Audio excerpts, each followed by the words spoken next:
I just love doing photos on canvas.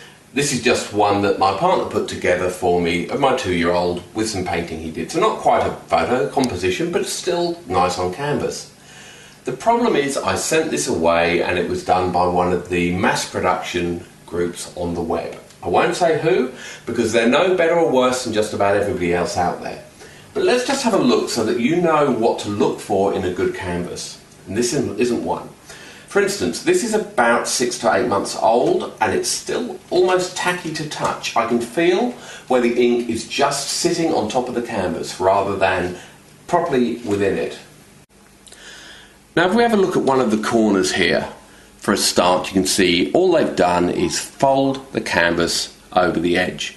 And in fact, in this particular case, they haven't even taken the trouble to trim it, and you get this huge lump, which means it's not going to fit against the wall. You'll get this nasty gap behind it, which is okay on some walls, but not if you see it from the side.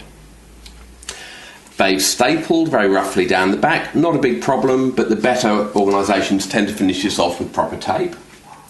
They haven't used proper fixes, they've just used the staples again to fix a bit of standard cord. If we look inside here, just a plain bit of pine, nothing special. Now it depends where you live maybe, but certainly here in Queensland we have a lot of hot, humid weather, and quite frankly that is just going to warp over time. Although this mob have used a fairly decent sized bit of pine at least. And you can see just the marks where it's just been cut out on a mass production line. Now this is just another canvas that my better half painted on. We had this custom made, but they've used thin pine and it has no reinforcement behind it whatsoever. Now this has admittedly been hanging here about 10 years, but the problems I'm about to show you with the warping, they all happened literally within the first 6 months. So as you can see on the corner away from me, it's already sitting away from the wall. But if I actually push back on this corner here, have a look at that. That's coming maybe 15 centimetres, 6 inches or so, at least away from the wall. And there's nothing we can do about this except either get it completely reframed or put some bracing. So a couple of years ago I started looking around and realised one of the problems is when you go and look online, marketers get involved. You cannot tell quite what you're getting. So the only real solution is to know what to ask for and to know what to look for.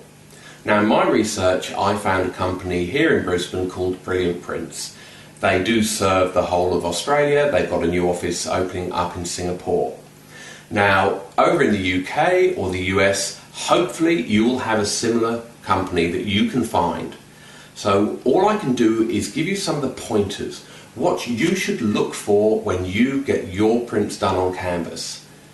Now the best way I thought to do that is go and have a chat with an expert, so I jumped in the car and I went and had a chat to the people over at Brilliant Prints, and here's how we went.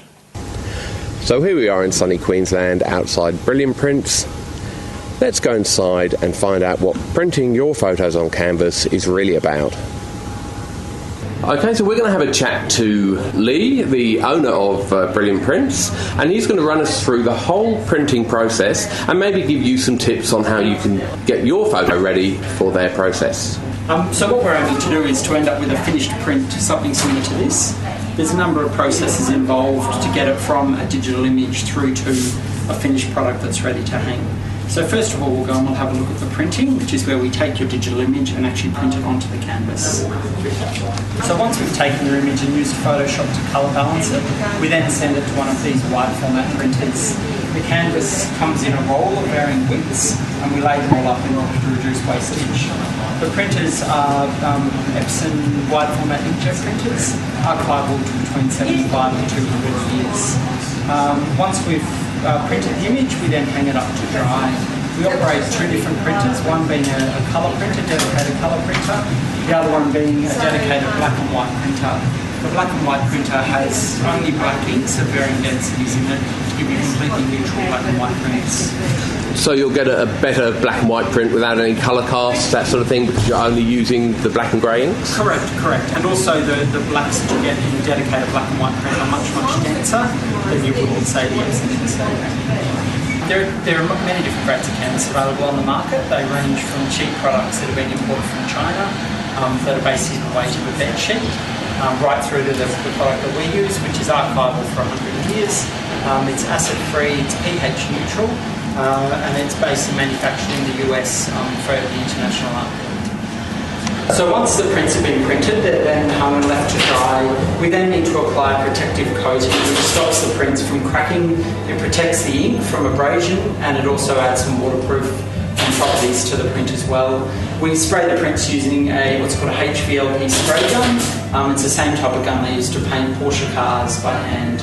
So basically the prints are just sprayed with an even coating of laminate. That's allowed to set, and then we spray with one more coating of laminate.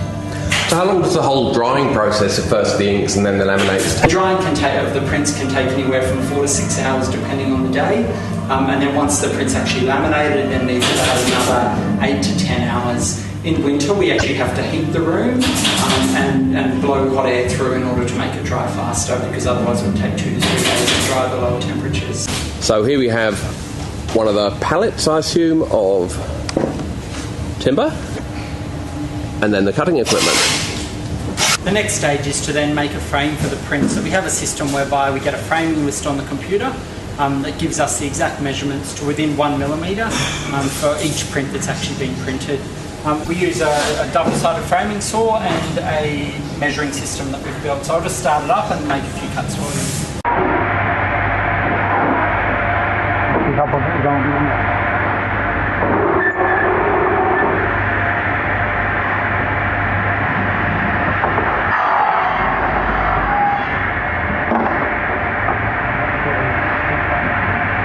As simple as that. Simple as that. And I think you said earlier, right to within about 1 millimetre of where you want it. Within 1 millimetre, yeah, plus or minus 1 millimetre. And there's our finished frame ready for stretching. So once we've sprayed the print, we've allowed the laminate to dry. We then take a custom-made timber frame. We work in a system whereby customers can order any size that they like. There's no set standard sizes. So every single frame uniquely matches every single print. So even if I've got a really odd size photo, really long, thin, I don't have to worry about cropping it just to suit your requirements? That's correct. You can actually, we'll make the frame to suit your image. On a busy day, we can be doing 200 to 300 individual prints with individual matching frames, all the different sizes. So we've developed a barcoding system that allows us to scan each print and frame through the process and then match them up at the end for when they're being stretched. The stretching is basically a matter of taking the canvas, stretching it around the frame using a set of stretching pliers, and then a staple gun in order to staple the canvas actually onto the frame. We then put on framers tape, which is an acid-free tape, just to protect the back of the print and to make it look a little bit more presentable. Now, I know you guys pride yourselves in your frames, but what is it that makes your frames superior to your competitors? We actually have the frames custom manufactured for us in Malaysia and then shipped over. We offer a range of different thicknesses depending on the size of the print.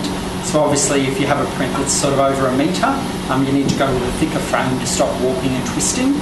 A lot of companies use just a pine for their frames, but you find that it's nowhere near as strong and uniform as the timber that we use. You'll also notice that on the edge of the frame we actually have a custom profile with a bevel on each side.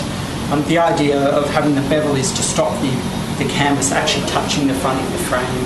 If you have a look down here at the behind the print, you can see there's a gap here between the canvas and the frame. If you don't have that, then after a period of time you end up with a line on the front of the frame. Thanks for that, Lee. That was an excellent tour around your workshops, and I hope has given everybody a good idea about what goes on behind the scenes if they get their photos printed on canvas. I would suggest you check out the website. They've got some very good FAQs as well as a blog. Especially if you're in Australia or Singapore, I really wouldn't look any further than these guys to get your prints onto canvas. So, all you now need to do is select that perfect print and get it turned into a beautiful canvas to hang on your wall for years to come.